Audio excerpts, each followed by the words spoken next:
इंदौर से इस वक्त एक बड़ी खबर जहां पर पूर्व मुख्यमंत्री दिग्विजय सिंह के खिलाफ एफआईआर दर्ज की गई है। तुकोगंज थाने में दिग्विजय सिंह के खिलाफ एफआईआर दर्ज कर ली गई है। सोशल मीडिया में आरएसएस की छवि बिगाड़ने का आरोप लगाया। तो गोलवलकर की फोटो के साथ उन्होंने ट्वीट किया था, जो कि आप देख रहे हैं। आरएसएस के द्वितीय सरसंचालक हैं माधव सदाशिव राव गोलवलकर।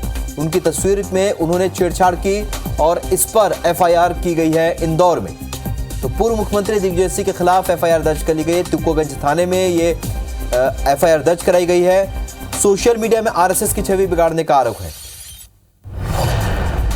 रवि हेमराज सिसोदिया हमारे सहयोगी फोन लाइन पर जुड़ चुके हैं। रवि, किन धाराओं के तहत मामला दर्ज किया गया, क्या एफआईआर हो गई है? देखिए, इस पूरे मामले में इंदौर के तुकोगंज थाना क्षेत्र में एफआईआर दर्ज हुई है और धारा 153A, 469, 500 और 505 आईपीसी के तहत पूर्व मुख्यमंत्री और राज्यसभा सांसद दिग्विजय सिंह के खिलाफ मामला दर्ज हुआ है और उन पर आरोप लगा है कि सोशल मीडिया पर फेसबुक, ट्विटर पर राष्ट्रीय स्वयंसेवक संघ की जो छवि है वो धूमिल करने को लेकर एफआईआर जो है दर्ज कराई गई है। जी, बहुत शुक्रिया रवि इस जानकारी के लिए आपका। तो पूर्व मुख्यमंत्री दिग्विजय सिंह के खिलाफ मामला दर्ज किया गया, जैसे रवि बता रहे हैं। आरएसएस की छवि को खराब करने के लिए उन्होंने एक ट्वीट किया था और इसके बाद उन पर एफआईआर दर्ज कर ली गई है। तुकोगंज थाने में दिग्विजय सिंह के खिलाफ सोशल मीडिया में आरएसएस की छवि बिगाड़ने के आरोप में एफआईआर दर्ज की गई। थाने में दिग्विजय सिंह के खिलाफ एफआईआर दर्ज की गई है। सोशल मीडिया में आरएसएस की छवि बिगाड़ने का आरोप लगाया। गोलवलकर की फोटो के साथ उन्होंने ट्वीट किया था और आरएसएस के द्वितीय सरसंचालक है माधव सदाशिव राव गोलवलकर, जिनकी तस्वीर के साथ ये जो तस्वीर देख रहे हैं, ये ट्वीट में किस तरीके से उन्होंने छेड़छाड़ की है, उसके बाद एफआईआर दर्ज कराई गई।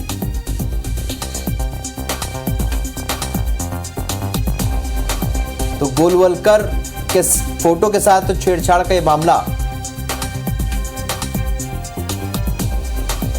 तो माधव सदाशिव राव गोलवलकर जिनकी तस्वीर के साथ छेड़छाड़ हुई है और उसके बाद उनके खिलाफ एफआईआर दर्ज कराई गई है।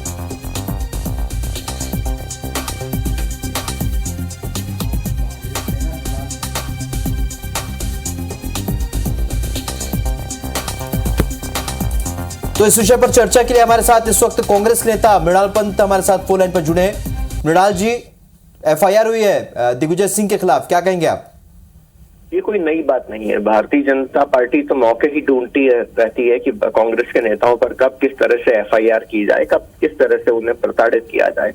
छोटे कार्यकर्ताओं से लेकर बड़े कार्यकर्ताओं तक जितने भी राजनीतिक विरोधी भारतीय जनता पार्टी के हैं, उनको प्रताड़ित करने का मौका शासन और प्रशासन के उच्चतम स्तर के निर्देशों पर उनके कार्यकर्ताओं के माध्यम से किया जाता है। झूठी एफआईआर करना बीजेपी की पुरानी आदत है। श्री दिग्विजय सिंह जी ने जो कहा है वो ऐतिहासिक सत्य है। ऐसे कई सारे मसले रहे हैं जो आज हमको सोचकर भी आश्चर्य लगता है कि आरएसएस के पुराने नेता क्या इस तरह की बातें कह सकते थे। और एक के बाद एक ऐसे ही कई उदाहरण हमारे सामने हैं। जब हिंदू कोड बिल आया तो आरएसएस और तत्कालीन हिंदू महासभा ने उसका पूरा विरोध किया। यही हिंदू कोड बिल महिलाओं को, दलितों को और महिलाओं और दलितों को पूरे के पूरे अधिकार दिया करता था। या चलिए प्रहलाद जी, आपको रोकेंगे। यहाँ पर प्रहलाद कुशवाहा बीजेपी के नेता भी हमारे साथ फोन लाइन पर जुड़े। प्रहलाद जी, मृणाल पंत जी कह रहे हैं कि ये पहली बार नहीं है कि किसी कांग्रेस के नेता के खिलाफ एफआईआर की गई है। जो लिखा है दिग्विजय सिंह ने सही लिखा है, क्या कहेंगे प्रहलाद जी? ये कांग्रेस पार्टी की मानसिक स्थिति इस समय ठीक नहीं है। वो जिस प्रकार का वातावरण प्रदेश के अंदर खड़ा करना चाहते हैं, जिस प्रकार का भारतीय प्रतिमानों के खिलाफ ये जब भी इस तरह की बात करते हैं, आप देश विरोधी ताकतों के साथ ये जी लगाते हैं, साहब लगाते हैं। लेकिन जब देश के प्रतिमानों की बात होती है, देश में ऐसे सामाजिक काम करने वालों के खिलाफ ये दिग्विजय सिंह जी आरोप और कूट रचित दस्तावेज सोशल मीडिया पे डालते हैं। अगर उसमें किसी कार्यकर्ता ने, किसी स्वयंसेवक ने अगर रिपोर्ट दर्ज की तो इनको लगता है कि होती रहती है। अरे इनका चरित्र ही ऐसा हो गया है। और दिग्विजय सिंह जी तो आदमी ही नहीं है, वो कुछ भी मुंह उठा के बोलते हैं। मृणाल जी, ऐसे पहली बार नहीं है जब दिग्विजय सिंह के मामले में इस तरीके की विवाद की स्थिति निर्मित हुई हो। पहले भी पार्टी लाइन से हट के उन्होंने बात की, कई बार पार्टी को भी स्पष्टीकरण देना पड़ा है। मृणाल जी, कोई विवाद की बात नहीं है। जो गोलवलकर जी ने कहा है वो सच है। अब भारतीय जनता पार्टी और आरएसएस के लोग खुद अपने ही नेताओं की किताबों को नहीं पढ़ते तो उनका क्या किया जा सकता है। ये भी ऐतिहासिक तथ्य है कि देश विरोधी हरकतें भारतीय जनता पार्टी और उनसे जुड़े हुए पुराने संगठनों के लोग करते रहे हैं। आज की भारतीय जनता पार्टी भले ही उन्हें मना करती रहे। क्या ये सत्य नहीं है कि भारत का संविधान बना तो मनुस्मृति को संविधान बना दे की मांग करते हुए आरएसएस ने भारत के संविधान की 1950 में हर जगह होलियां जलाई।